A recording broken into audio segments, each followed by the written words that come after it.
three all know that too. The only reason they're here fawning over you is because they're hoping you'll let them bang you. We are live. We are live. We are live. Did I say welcome to the main event? Run that thing, grandma, you mad? Oh, man. Behave before you talk about what I'm talking about, yeah? Disclaimer! Run that thing back. Nah, man, stay there in your corner, man. Run that thing back, fam. I don't want to hear nothing from you. We are live, guys. I'm sorry, Mr. Blipster. Revenue GS. Joe, 1/3 of the cyber nerds. Jujutsu Kaisen. episode 9 and 10 review. Spoilers. Subscribe to the channel. So this week, what are we saying? It was a weird 2 episodes because it felt like there was just a mad jump from where we previously left off to these 2 episodes, which is kind of weird because they did leave us with Junpei and the villain that can basically change and shape mishmash like human bodies and stuff, whether it be to large bodies, to small bodies, and like create the mass in however he wants them to see fit. And then we got Kento as well, which again kind of came out of the blue to kind of be the audience's story about. In fact, I don't know what even Kento was doing in this episode, to be honest, apart from being a very strange character. Kendo's the one that's getting beat up. Kento's this dude. Suited dude. Junpei's the student. Alright, so do you know what? It's a bit mad, yeah, for me, both of these episodes, because I'm usually the guy who's like, anime's bare filler. Now, these lot went the opposite way, and I guess instead of having 7 episodes of nonsense and filler, they kind of it seemed like there was a time jump, and they, in this episode, kind of flashbacks to lessons that we hadn't seen or things that hadn't happened, which I feel like is all right to do, but it's still like for the pacing they've set and the kind of like the way they've been telling the story for the first 8 episodes, it was a bit jarring for them to do it that way. But I would prefer this than the filler. Do you get what I'm saying? But then I felt like these 2 episodes, like they never really get past that disjointedness of how these 2 episodes feel. But I do like the introduction of this new character who is like, don't know, Ex-student. well, yeah, ex-student of the school, ex-sorcerer, gone professional, what was a professional before. He's just like a reluctant type of hero who's very literal, almost to like the Drax the Destroyer level, which I thought was really good because it brought in a different side of comedy, a different type of comedy than we've had in the show before. So I really do like this character. I think he's interesting. And it's good that like Gojo's passing on my man to learn from someone else. Do you get what I'm saying? And I think it's like everyone, even this guy, what's his name again, Sam? Itadori. Not Gojo, the other dude, the suited guy. Oh, Kento. Kendo, like, even though Kendo's like reluctant, he is teaching, man. But at the same time, I like how everyone is kind of against Gojo's Ways. ways in teaching. Like, Gojo is like definitely a hippie to these man. Like, nah, we're gonna do stuff this way. And I feel like this is why we're gonna end up getting the best out of our protagonist, because he's gonna be a blend of his way, Gojo's way. He's gonna follow the rules a little bit, but he's gonna learn from other places, innit? So I feel like it's gonna make him well-rounded. And I also liked in this episode we went back to the whole like him feeling insecure about who he is, which is gonna make him better. Like you always need that. Do you know what I'm saying? To like kind of help you strive forward. Because I feel like if they didn't have that line, even though it seemed like a throwaway line at the time, if they didn't have that, it's just gonna seem like every time he comes up to something, he ends up winning.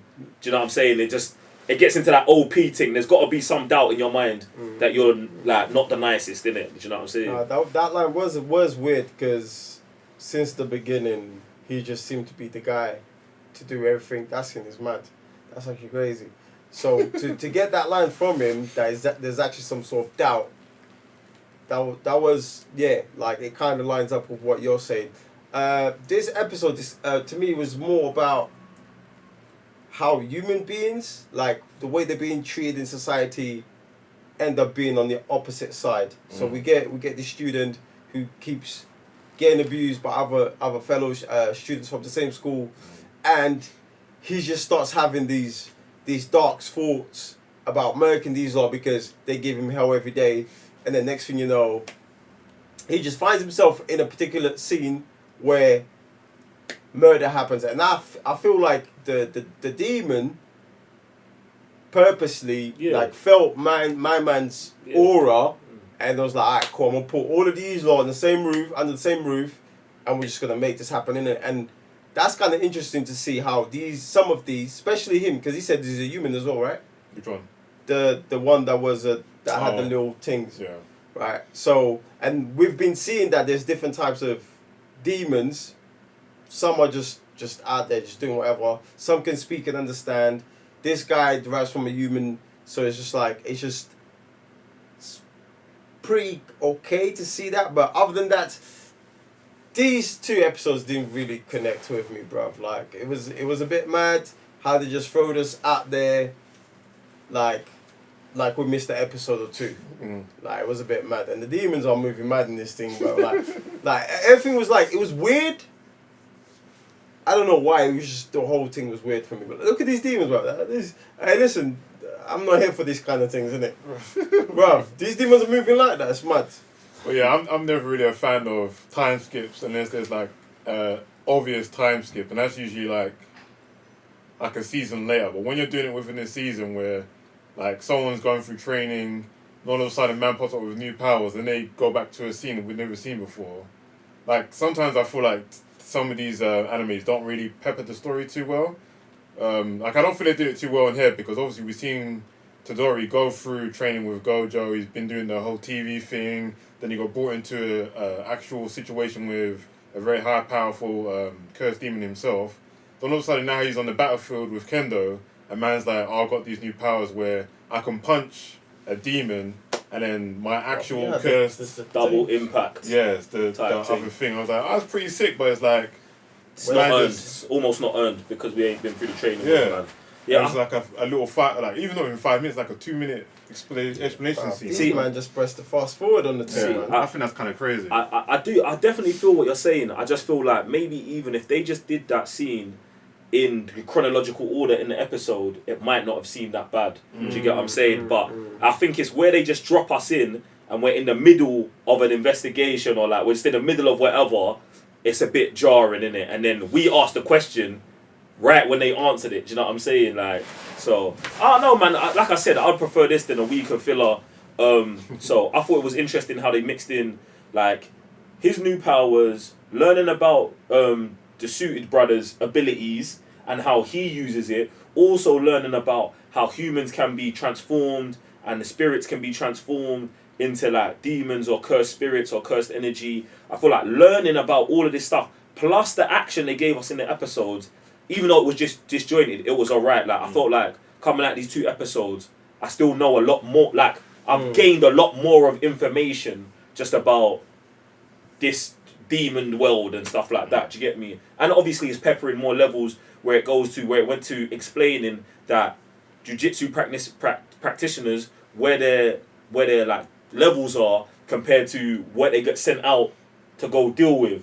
Do you know what I'm saying? I felt like that was good to put out there as well because what's his name? Gojo. I was about to call man Kakashi. Because of my man with the blind popped up.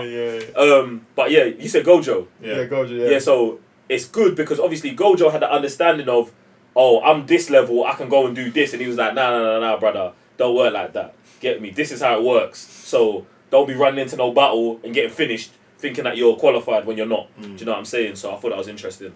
I also like Junpei's whole situation about, like Raven was saying before. That's why I like anime just in general. Like they're not really politically correct about anything, bro.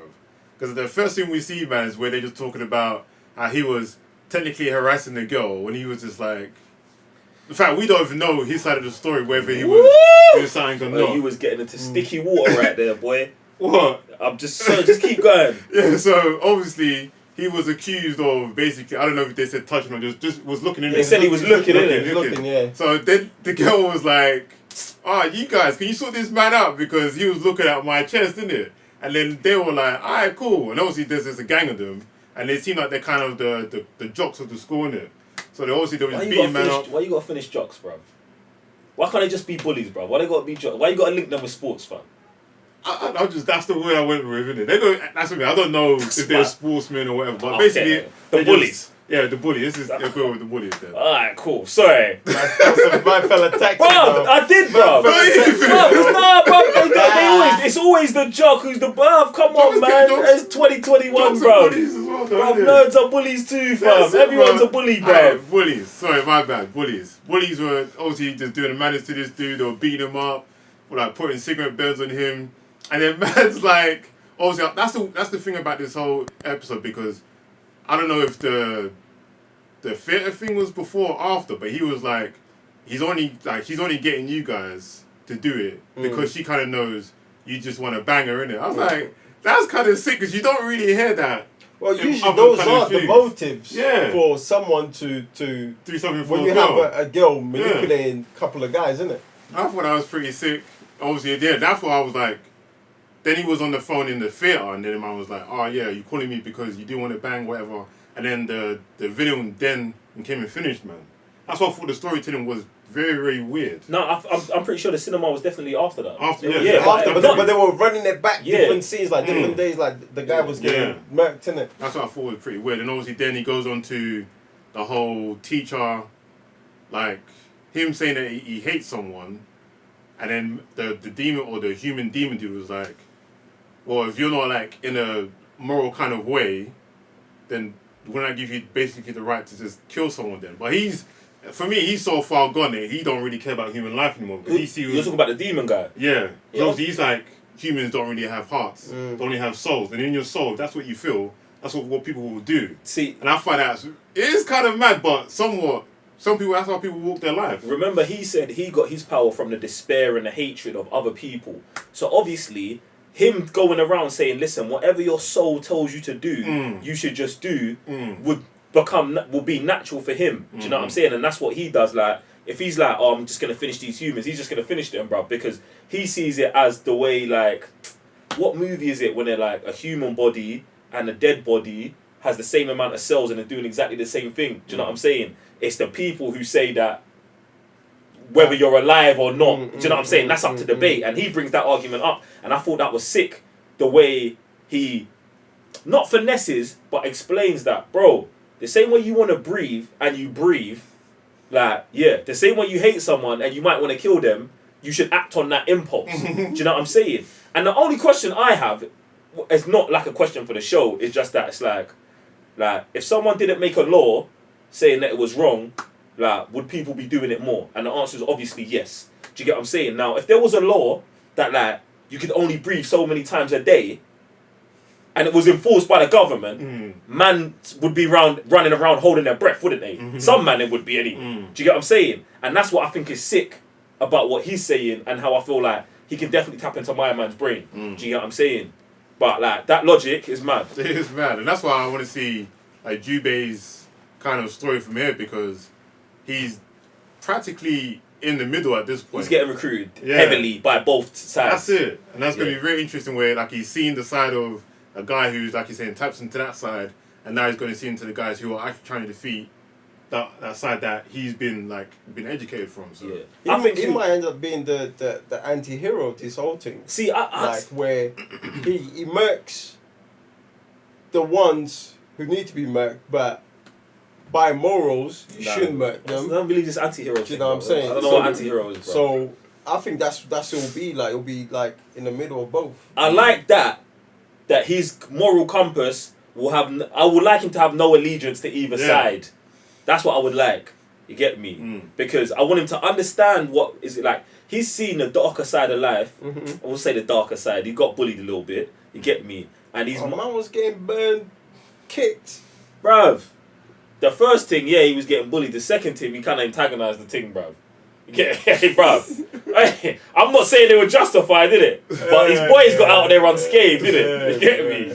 Fam, but like, I like that he's seen the darker side, and I want him to identify with that, but I also feel like I'm not going to say he's a good kid, but I want him to understand that, like, it doesn't have to be 100% this or 100% that.